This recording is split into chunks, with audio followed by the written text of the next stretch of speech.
वक्फ act 1995 जिस तरह से उसमें कांग्रेस ने तुष्टीकरण की राजनीति करते हुए वक्फ की संपत्तियों को देखने के लिए बनाए गए, उनके संरक्षण के लिए बनाए गए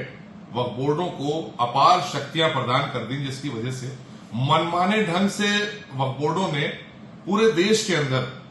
जिस संपत्ति को चाहा उसको वक्फ में दर्ज कर लिया,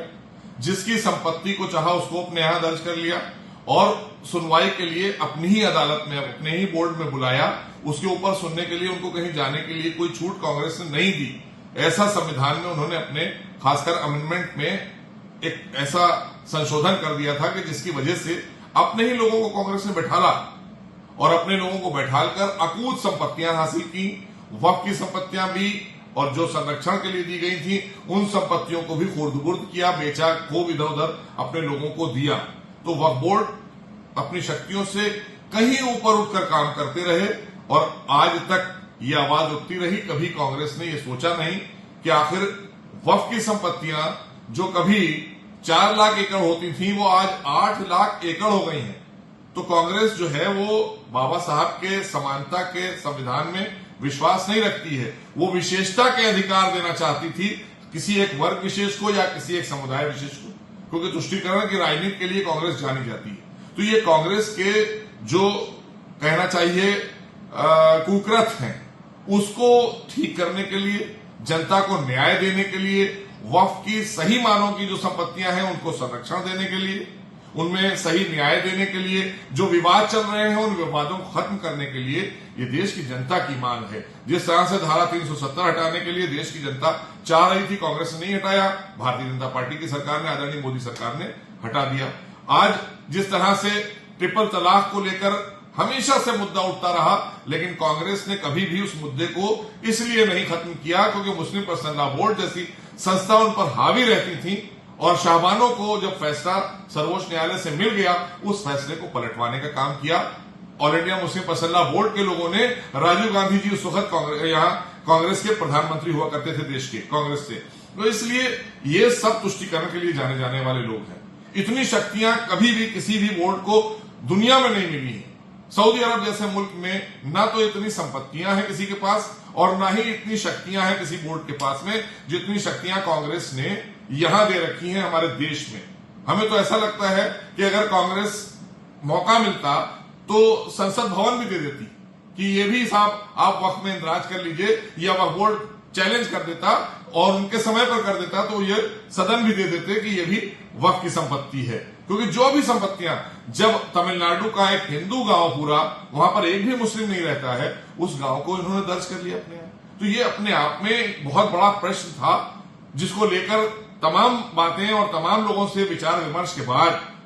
हमारे देश की सरकार, आदरणीय मोदी जी के नेतृत्व की सरकार ने निर्णय लिया कि हमें अमेंडमेंट लाना चाहिए क्योंकि ये देश हित में है, जनहित में है, वक्फ हित में है। तो ये सब हितों को ध्यान में रखते हुए ये अमेंडमेंट एक्ट लाया जा रहा है कि ताकि सबको न्याय मिल सके। और वरना तो वक्फ बोर्ड, तो आज आपको पता है कि वक्फ बोर्ड उसी प्रवृत्ति पर काम करेंगे, चाहे वो हमारे उत्तर प्रदेश में इनकी मिलीजुली सरकारें रही, समाजवादी पार्टी की सरकार के दौरान। अब विरोध करने वाले लोगों को आप पता कर लीजिए, इनके पास सबसे ज्यादा वक्फ की संपत्तियां हैं, अकूत संपत्तियां वक्फ की इन्होंने कब्जा करके रखी हैं। इसलिए क्योंकि इन्हें मुसलमानों से नहीं मतलब था, इन्हें संपत्ति से मतलब था, जायदाद से मतलब था, ये संपत्ति कैसे अर्जित की जाए, इसलिए इस तरह की शक्तियां दी गई थी और अपने ही लोगों को बैठाला गया था कि इसको लूट के किनारे करो और लोगों की संपत्तियां भी इसमें ले आओ और उनको भी लूट लो। क्योंकि 47 के बाद बहुत सी ऐसी संपत्तियां भी थी जो हमारे तमाम हिंदू भाइयों की थी, जैसे मैंने एक गांव का अभी आपको बताया। तो ऐसी संपत्तियों के ऊपर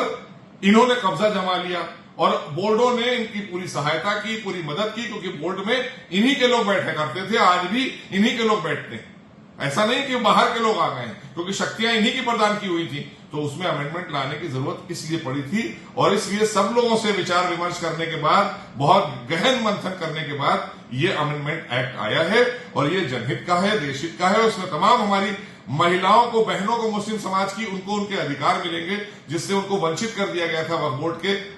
95 के अमेंडमेंट जो 13 में किया गया था उससे वंचित किया गया था। और वक्फ बोर्डों ने तो तमाशा इतना किया, इतना दुरुपयोग किया कि मस्जिदें तोड़वाई हैं वक्फ बोर्डों ने मुतवल्लियों से, और मस्जिदें तोड़वाकर उसके नीचे व्यवसायिक मार्केट बनाए गए। हजारों मस्जिदें ऐसी हैं, हम उत्तर प्रदेश में रहते हैं, हमारी नॉलेज में है क्योंकि ये मंत्रालय मैंने संभाला है, मैंने देखा है, हजारों मस्जिदें ऐसी हैं जिनके नीचे व्यवसायिक मार्केट बने हुए हैं, और वो मार्केट का पैसा आता है कहां जाता है? वो किसी भी एक मुस्लिम परिवार का उससे वेलफेयर नहीं होता है, किसी एक मुस्लिम दबे कुचले मुस्लिम परिवार का या किसी मुस्लिम बहन का कोई कल्याण नहीं हुआ है। ये सिर्फ कल्याण अगर हुआ है तो इन्हीं लोगों का हुआ है, या तो कांग्रेस के लोग हैं, या समाजवादी पार्टी के लोग हैं, या इनसे मिले जुले जो नेता जो इनके सहयोगी दल के हैं उन्होंने उसका फायदा लिया, वही आज भी ले रहे हैं। तो अपने आप में ये बहुत बड़ा घोटाला भी है, इसकी सीबीआई जांच भी कराई हुई है भारतीय जनता पार्टी ने। तो इसलिए हम दूध का दूध और पानी का पानी, सबसे बड़ी बात यह कि जो आम तौर से मुकदमे चल रहे हैं उनमें न्याय मिलना चाहिए, क्योंकि आप एक ही फोरम पर अभी लोग जा पाते हैं, वो वक्फ बोर्ड में जाइए, सुनवाई करिए, वहां से आपका जी भर जाए तो वक्फ ट्रिब्यूनल चले जाइए। अरे हर अदालत, हमारे हर जनपद में अदालत है भाई, वहां जाकर वो अपनी बात कहेगा। तो इसलिए ये अमेंडमेंट में सारी चीजों की व्यवस्था दी जा रही है कि ताकि आम जनता को सहूलत मिले, न्याय मिले, और ये हमारी सरकार इसी उद्देश्य से आगे काम करती है। इसीलिए हमारा